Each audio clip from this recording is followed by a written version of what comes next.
Y'all ready to be history? Get started. Welcome. Hi. Hello, everyone. To the Pro Audio Suite. These guys are professional. They're motivated. With Tech to the VO stars. George Whittam, founder of Source Elements. Robert Marshall, international audio engineer. Darren Robbo Robertson. And Global Voice. Andrew Peters. Thanks to Tribooth. Austrian Audio. Making passion heard. Source Elements. George the Tech Whittam. And Robbo and AP's international demos. To find out more about us, check theproaudiosuite.com. Line up, ladies! Here we go. Another week without AP, but welcome to the Pro Audio Suite. Thanks to Austrian Audio, making passion heard. This is where we do miss Andrew, I'll be honest, but there you go. It's about the only time in the show we miss Andrew, really, is someone to do the intro. It's kind of worth something, I think. Yeah. We certainly love to dish on him when he's not here. I know, exactly. Yeah. Poor A lot old of people Andrew. will miss his dulcet tones, I'm sure. We're just jealous, that's all. I know.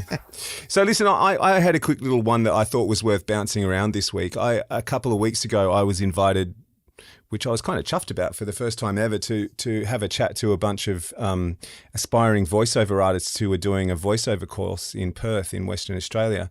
And I'd been talking about building a studio and how, aiming for the perfect room in a home studio is kind of impossible and probably not the benchmark really anyway. That, I'm kind of happy for you to send me stuff that's not quite perfect as long as you've done everything you can, and I can deal with that. And because I was talking about, please don't use plugins, please don't use gates, just send me the raw audio. And at the end, when I was taking questions, one of the kids made a really good point. It's like, well, what is acceptable? So it's sort of like, and I guess for a newbie, that's a really good question, because if you're just starting out and you're building your home studio, what am I listening for? What is acceptable? What's not acceptable? I'll take a stab a little bit at this. Mm-hmm. So I don't think there's any one like this. There's a line, this is acceptable and this isn't. But I do think you want to look at what are the most important things to fix first. Okay. Actually, these days, it is less an issue of noise and more an issue of reflections. Even though there's AI that can get rid of reflections and stuff, it's not awesome. So if you can get the room to be dead and neutral first. Next thing I think is deal with the noise, whatever it is, the humming of the refrigerator or trying to isolate stuff from the outside. And those are the primary things. I'm assuming that you're starting with a decent mic. So let's make the assumption that you're starting with a mic and a preamp that if put in the proper room, those aren't mitigating factors and you're just dealing purely with the room. Then I think you first deal with reflections and you secondarily deal with noise.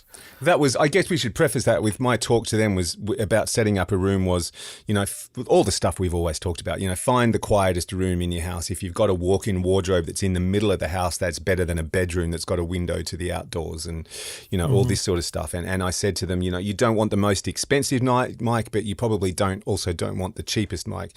We'd had that sort of conversation. But I think you're right. I mean, my answer to him was sort of anything that you hear that you think shouldn't be there really is what you want to try and get rid of.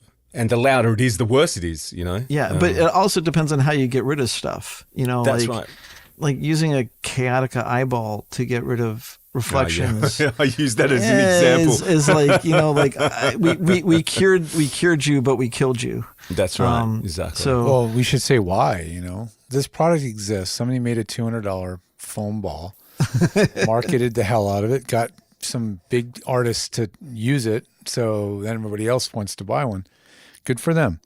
yeah, but Why was that invented in the first place? What problem was it actually trying to solve? So it was trying to do? get rid of room reflections. I believe it was its primary thing. I don't think the Chaotica eyeball was necessarily selling isolation. It was trying to deal with a better version of the reflection filters. And I'll give it this, like most reflection filters in some way compromise the sound of the microphone. They usually in some way make it tubby and weird, muffy sounding. But man, the Chaotica eyeball takes the prize on making the mic sound tubby and muffy. And I was going to say that mic, that does a similar thing. It does actually change the sound of the mic. Yeah. Right. Yep. And it's like you can kind of EQ your way out of that sort of.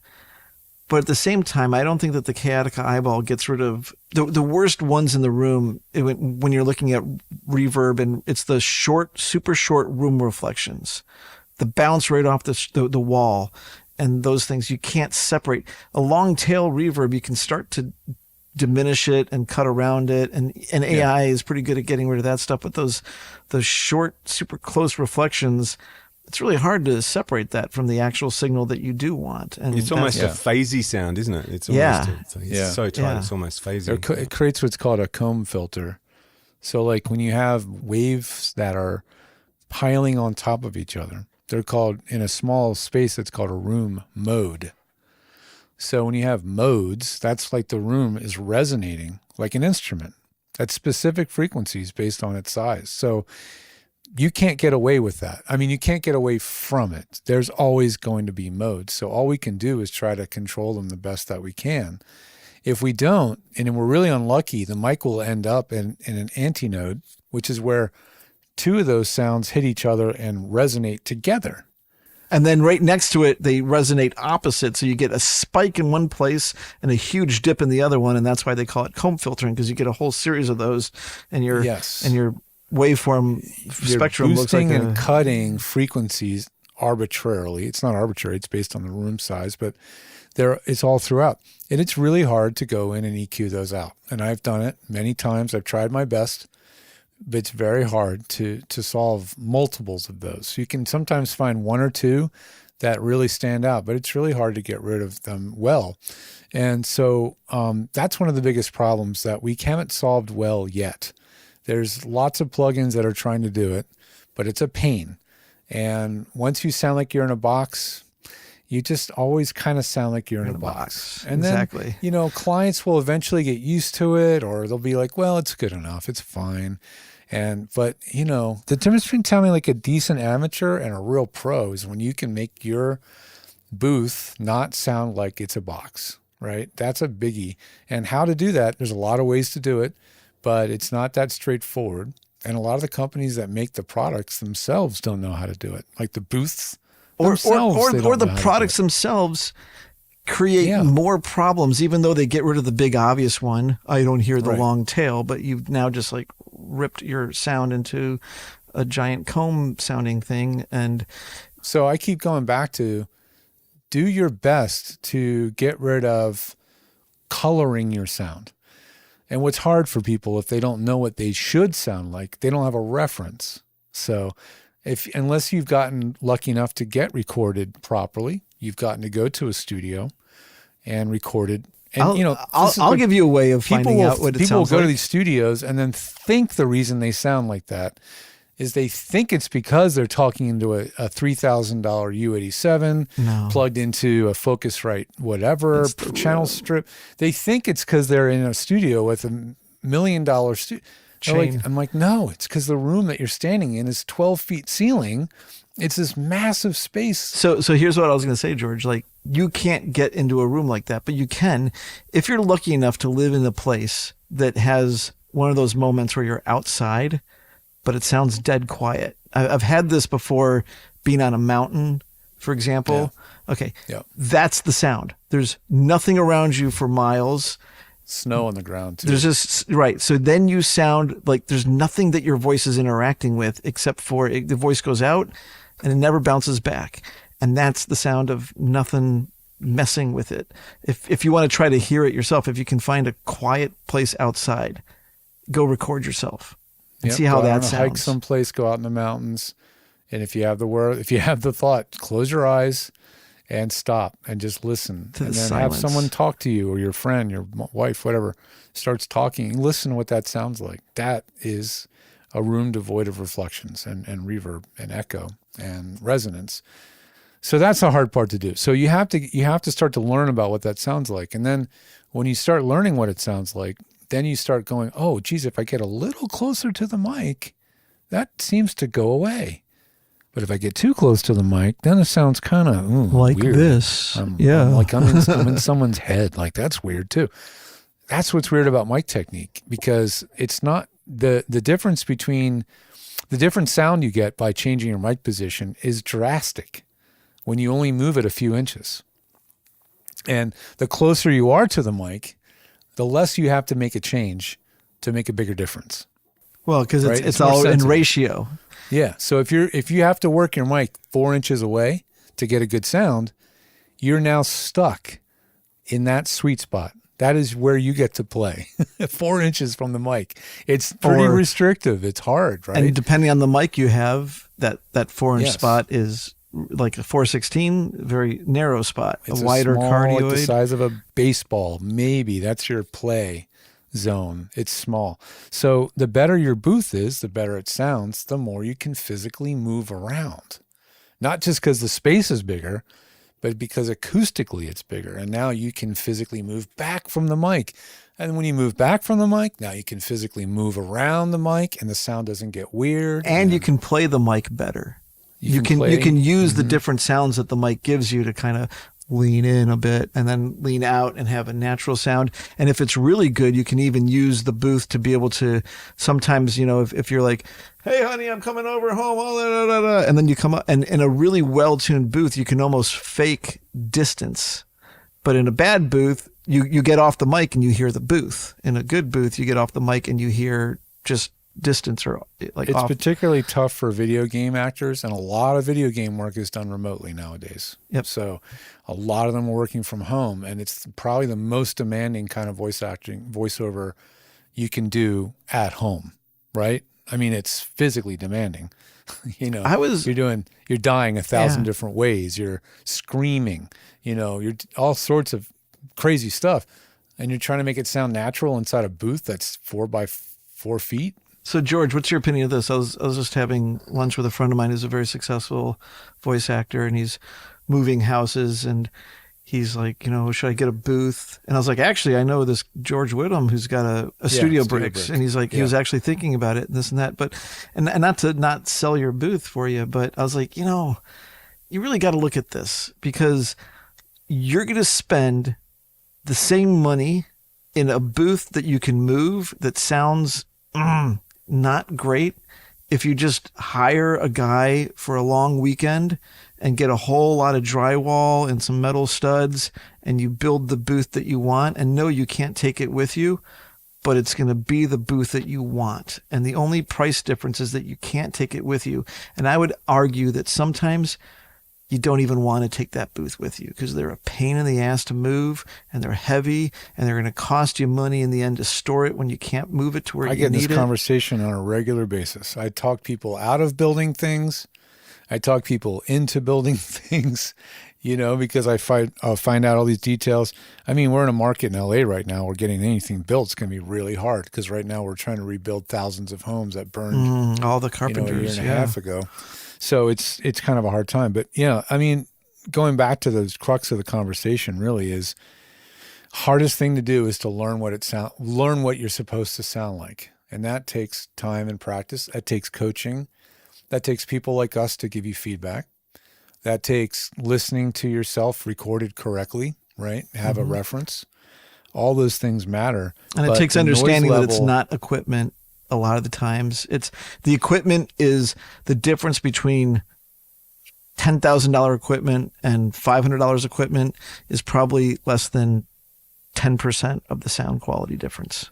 Yeah, I mean, AP wouldn't like you to say that because he prides himself on using, the best of the gear that's available, and that's fine. It's like I can liken it to wine. There's very good tasting cheap wine, and there's some very expensive good tasting wine, and there's some very expensive not very good tasting wine, And it all gets you drunk. Yeah, and it all gets drunk. So it's like if you don't have a taste for it and you don't know what to listen for, as long as the other person who you're working with says you sound good for our job, it's probably good enough. I will also caution that where I get clients who send me a sound check and go, I just want to check because I never get complaints. I do book, and yet I'm still concerned. And then I'll listen to the audio and go, yeah, you know what? It could be a lot better if you would just do this. Right. And so a lot of people, even at a certain level, have never gotten feedback, really critical feedback. They just never have. I'll give you another aspect that drives me crazy as an engineer, which is, okay, you got a booth that's noisy or you got a booth that's quiet, but you do a long session. This is the worst with like audiobooks and things like that, and your sound changes. This thing in the background is turning on and off, and the noise floor changes. Or if you're not consistent with your placement, after an hour of reading, you don't realize that you've changed from here to here. Yeah. That is so annoying to have to chase down and try to make consistent after the fact. Even with please, flaws. whatever it is, even if it's not perfect. Yeah, right? even with flaws. Make it consistent, just flawed. keep it consistently flawed, right? Your engineer will thank you. Yes. That is so much more important than it varying from good to bad. And I will also talk about mic gain settings. I will say I would much rather anybody record themselves at much too low of a level Leave it low. than to do some stuff loud, some stuff soft. Oh, now I'm going to do the loud lines. Now I'm going to do the quiet lines and mess with the gain. I don't think that's a good idea for the actor Just to do that. Keep the preamp low, record it 24-bit, let the math work in your favor, because it does. It does. Like, I rarely will get a file from someone that's coming in, say, under minus 20 peak or something that is unusable. Yeah. Almost never. Correct. I'll always tell them, yes, you could record a little hotter. I like to see it between minus 12 and minus 6 for peaks. It doesn't need to be. It's fine. Just don't clip. That's really the big thing. So, so those are the things that are really important to all of us. And do everything you can to stop random noises from ruining takes. But we all know you're in home studios, and it is, you do the best you can. Yep. And we know that we can edit it out later. Have the right shirt. Don't wear your there's a good plastic button-up shirt that sounds like nothing at all synthetic, nothing leather. No, especially if you're one of the definitely voice not. actors that's very animated, like how the actors are who sometimes move their hands a lot. yeah. And it's like, man, it's like everything's like I'm not even wearing the clothes to do it, but man, that's annoying. I had a client just the other day. I was helping her out in her studio. She's got a lot of years in radio, but not voiceover. And she would clasp her hands and talk with Bracelets. She would gesture. Oh, God. Well, yeah, not even bracelets, just like clasping her hands, moving her hands, sort of like doing this motion. And she's on a TLM 103. And I'm like, I'm hearing every time you do that. You're going to have to sit on your hands, or you're going to have to just put a Post-it note that says, Put your hands "Don't in the touch your-" pocket. Yeah. If you have long hair, sometimes your hair on your shoulders and you move, and it can do that. Really? I've had that. Wow, I've never had that one. I've had someone who had just the right hair length and the right shirt, and just turning their head side to side, and you'd hear it every time they turned their A head. little whoosh, little swoosh. Yeah. Swoosh. There you go. What mic was that on, just out of interest? That was the VIP 50 at another country where I worked at, which was a MyLab VIP 50. If you know, That's just a really nice condenser. it's a rectangular diaphragm condenser. So supposedly the small width is the best of a small diaphragm, and the long side is the best of a large diaphragm, and whatever resonances, no resonances, I don't know. The MyLabs all had rectangular diaphragms, and that was their thing. And it's a good mic. I mean, it is a very cool mic. You never hear about them anymore, but I mean, they're around, AP. right? Oh, look who's decided to turn up. Yes. And it is- welcome it to is the I. Pro Audio Suite. Who did the intro? Mate, they've been stuck with me doing it. Oh, God. I'll be checking that So- one out. I know, So, exactly. Andrew- I'm after your gig. Yeah. Funky mic, because you and I are both mic geeks. The Yes. MyLab VIP 50. Do you know of this mic? Does it look like a dog? It looks like a trapezoid, and it's got a rectangular Yes. diaphragm. Yep. I've heard of that one. Yep. Yeah. Have you got one? No, I don't own one, but I used to use one for probably 10 or 15 years, because that was before we switched to 41.6s. That was the mic at another country. And I'll tell you what, I had a lot of voice talent, especially when I did the Bud Light stuff. And the guy told me, he's like, what is the chain? I want that chain at home. And he just loved it. And it's like, it's funny, because I thought it's an okay mic. It's quiet. It's neutral. It's not like holy cow, but, Is it the MA50 or the MA60? I think they just reissued it. So the ones we had were the original ones. It's the VIP 50. I'm sorry, VIP 50. Right? Yeah. Yeah. Mhm. It's a funky mic. The high pass filter is 400 hertz, but it's super gentle. Yeah, like that's the U87 had like a 300 Yeah, hertz.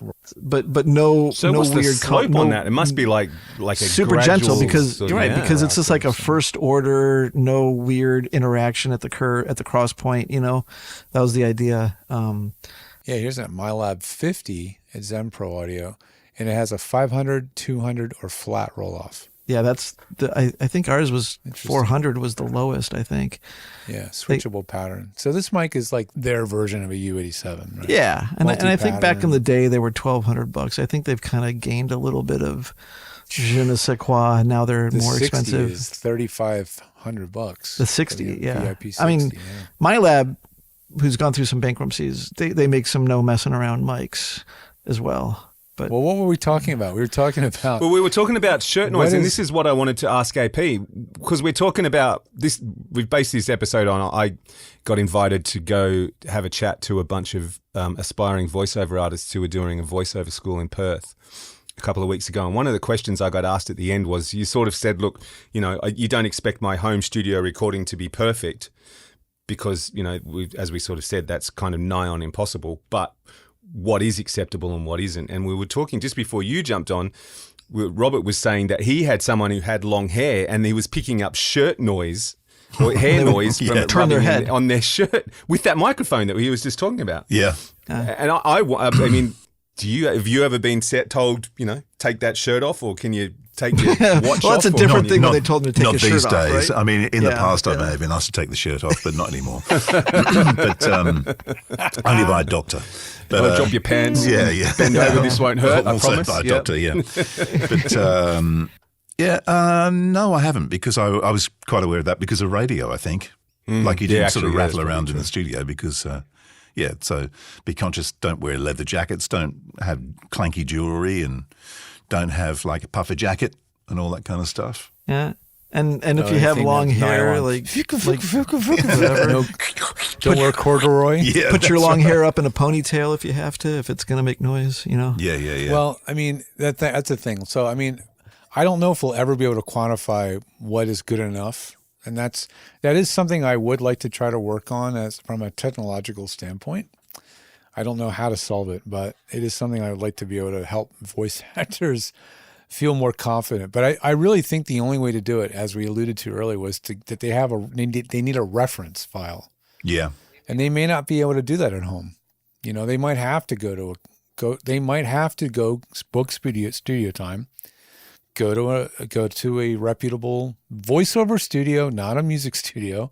Go to one where they record voiceover and get some recording samples of your voice, so you have a sample. Now you can keep that on your disk, on your desktop, whatever. And if you're just not sure, listen. Now you may not know why you don't sound like that. That's not as much of a concern to me. It's just that you'll know there's something off, right? Yeah. Then now when you know something's off, then you can like reach out to someone like me or any of us to go, hey, here's what's off. You're too far from your mic. Get closer, or something like that. It's the same thing as mastering. When you're approaching a mix or a master, you don't just start turning knobs. You have to have an idea in your head of where you can take it, where it needs to sound, what it needs to sound like. And then you can start doing things to get it there. But if you just start turning knobs, searching for the sound, you're just going to take it someplace else without a destination. Well, the interesting thing about mixing, though, is especially if you're talking about music, is most mixers will have a reference track that they'll actually listen to. Yeah. Sure. And Well, other yeah, the thing- reference mix of the original mix, which was like something like of what the artist original thought. Yeah.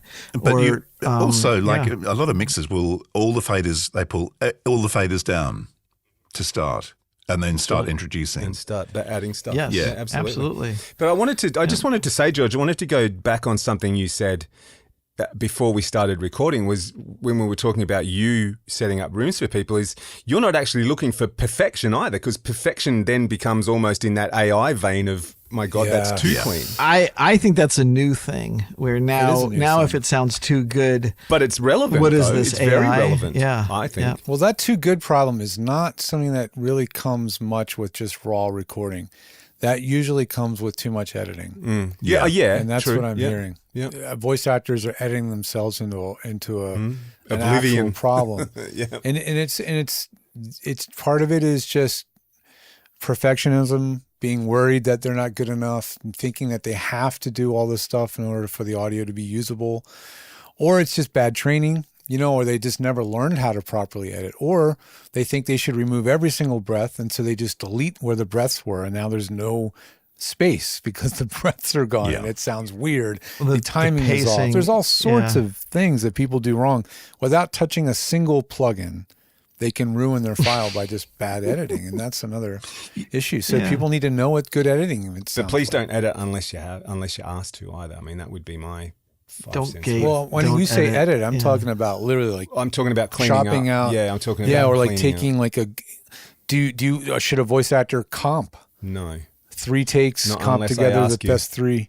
Send me like normally if I'm put it this way, if I'm doing a session, and we were talking about this before, I don't always do Source Connect sessions. That's certainly my preference. But when we don't, I basically tell the voiceover artist, I want you to hit record at the beginning of the session and I want you to hit stop at the end. And then I just want you to send me that file. Actually, you probably want to get them to else. hit save as well. And save. Yeah. Save would be a good idea. Hopefully they know that part. But it's funny. It depends. Like, so this morning, the reason I'm late is because I had a couple of sessions. So one was a self-directed one. So I just did a couple of promos, which I edit myself, comp together, send them off. And then the one I just did was a live session, directed session. So I just sent them the full file, untouched, gone. Flip. Because that's easy, because then I've got everything. There's no possible need for me to come back to you for anything because I've got it all. Yeah, and breaking news. We should do another episode on this because I made a discovery yesterday and I just did a whole session doing it. That you have a lisp. Yeah, you shouldn't fart during a session. No, I've got a leaky vowel. But Leaky vowel. no, but I used the Passport VO and phone patched into the comms and did the whole session. Yeah, we think you're you said hallucinating. this. Yeah. He made up the whole session. He dreamt it. Yeah.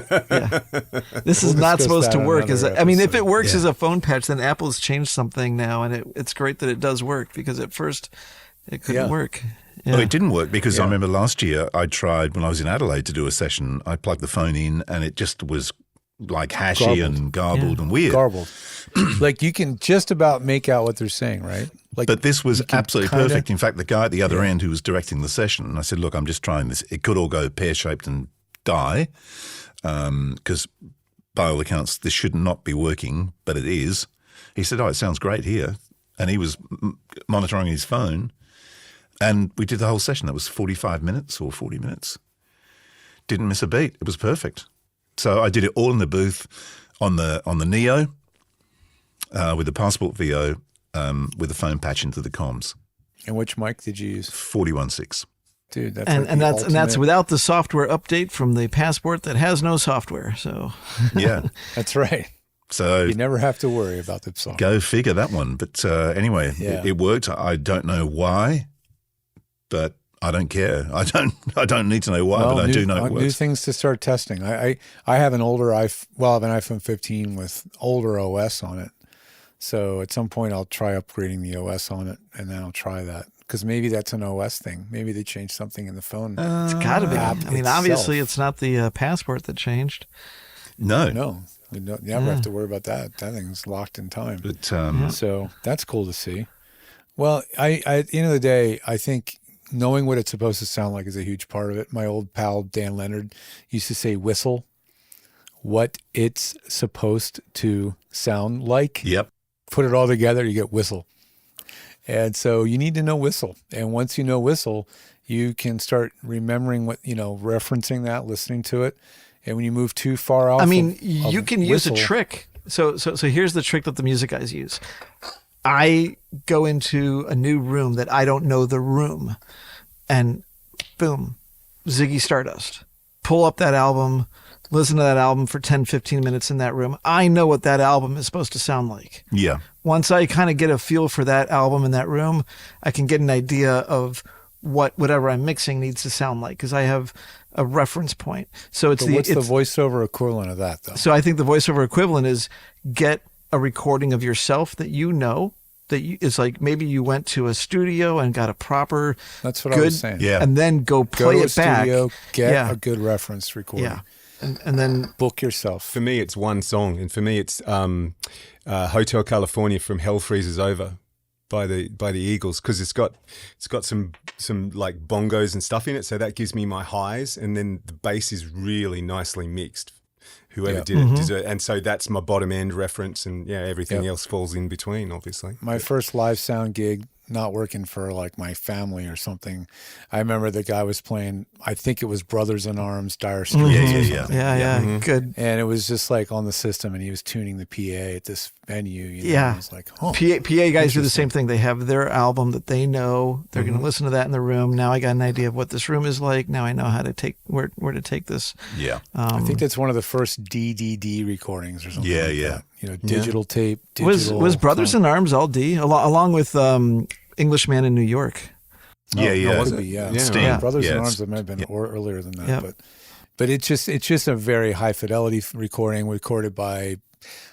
Don't quote me on the engineer was like a Massenberg or some, you know. Yeah. It's the 'Cause one with Lady probably Riders- most of their hits. I've been on a road trip and listened to that album on repeat 5 times. Sage and I just listened to that all whole the way album on through. the way up to on Tahoe. repeat. Yeah. And I'm just like, damn, I'm hearing You that kn- song again, but you know I'll what? just keep listening. Yeah. The Brothers in Arms tune, that'll bring a tear to your eye. It's Yeah. good song.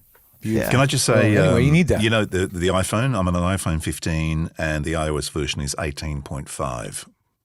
Oh, so am I. I didn't upgrade to because they went from 18 to 26 just to match the generations for Mac OS. So what that would have to mean is that Apple changed their own phone app software or protocol or something, because They loosened up the phone app to be a little bit more accepting of third-party hardware than Yeah. don't know. before But or it's something. like I'm telling you, It's so useful. The It's session was big time. flawless. Can I ask you, flawless? Yeah. Vicky, is there any chance that you were calling another iPhone? Was I this have no happening idea. over? Was it happening over? What's it called? Or were you calling an office or like a commercial studio? It was a radio station. The guy was actually working from home, hence the reason we jumped on and used the phone. Could it have been a VoIP connection and not? No. What I'm saying is, if you're both on iPhones, when you called him or he called you, did he call you or call him? He called me. I bet he used FaceTime. FaceTime. Yeah. I bet anything. I bet he did a FaceTime call. Now, you Okay, don't look. have to open FaceTime to do a FaceTime call, but if you're in contacts and the other user is also iPhone, you can choose to make that call via FaceTime, and it will seem and feel like a regular phone call, but it's actually using FaceTime. So what happens is it's a VoIP call. It's voice over IP. I'm not You sure. won't know any different. Yeah, because I'm normally I get it's something will tell me when I look at my It recent should calls. say FaceTime call, Yeah, on and your it's recents. not saying FaceTime. Well, and it would have given you a video option too. Yeah, like so to turn your definitely camera was- on. He received the call. He wouldn't have seen any different. It would have been No, he would have. I would. No, it yeah. should show up as a FaceTime call still. Yeah. Yeah. In fact, the ring is different when it rings. It's Is that- like Is that the one? Yeah. Is that the don't? no, it goes instead of like the Oh, Yeah. right. We're the effects guys. yeah. Oh man. Well, my theory out the window. But anyway, yeah, it will handle VoIPs all day long with whatever app you want to use. But for whatever reason, but that was phone calls. well, that to me is like, wow, cool. That's very cool. That is That cool. makes it much more handy. That's Oh. for sure. The fact is that I could. one more reason you should get one. Yeah, I mean, if like you're I'm playing with lucky. it again because I really just use it as like one mic in and into the computer. So doing this, then I've set it up so I've got the mic switch. I've got the 41.6, and then I've set up the 414 EB as mic 1, Yep. and then 41.6 mic 2. So I've got the choices there, but also having the phone patch is just. Man, and I was like yesterday. I was playing with my mate Pip. I rang him up and said, "Look, blah, blah, I would do some played back stuff. Perfect." Yep. So Well, guess who's saving a search in eBay for the Centrance passport? Because I'm going to keep an eye out if ever one shows up and try to get it. Yeah. Because those things are unobtainable. They are And obtainable, If you can yeah. find one, set up a search on eBay, for Centrance Passport, and if it pops up, snag it. Yeah. Because It'll be interesting to see if those start selling for more than they originally went for, like the Max. Yeah. What was your second mic in the booth before you used to have the OC18 in there, didn't you? Yeah, I've got, so if I'm working out here, then I've got the OC818 and the 416. And I've just got a radial, two mics in, one mic in, two outs. So I've got one out going into the Passport and one going out to the Mac Mini. So Andrew, what kind of mic am I on right now? What does this sound like? This is Robert's question in the morning. Is this the one you're talking into or the one you're sitting on? Yes, that's right. Well, I won't even make the crude joke I was thinking of. But no, the one I'm talking to you on right now. How does this? What kind of mic is this? It sounds like a dynamic to me. Yeah, it technically is a dynamic. What specific type of dynamic do you think this is? How do I sound? How do I sound? I reckon it's definitely a dynamic. In fact, I'll do this for you. Ready? Compared to this, how do I sound on this? Oh, that's awful. Compared to how do I sound on that? That second one was the Sheps, I reckon, the headphone mic. Yes. Yeah, it's horrible. It's a $1,500 horrible mic. Yeah, and so, that's right. You pay more to make it even worse. Yes, and so this crazy. one, what is Robert on right now? What kind of mic could this be? I think it's like a drum mic. No, it's a ribbon mic. Ah. It's a little $200 ribbon I know the mic. one. You showed me that. When we were on a call a couple of weeks ago. Yeah. Yeah. It's the Royer ripoff. No, it's not that one. That's a stereo mic. This is just this is Apex 10 or 205, I think. Yeah, Apex 205. It's just a $200 ribbon mic, and it was funny. Yeah, at the beginning of the session, I played, "What would you like, this or that?" And Robbo is like, "Definitely that." And not, not that. And do not give me this. Yeah. Yes. Yeah. Well, I mean, there's always, regen, but, Yeah. Yeah. There is always regen. You're gonna synthesize me. That was, we were saying earlier, that's a threat.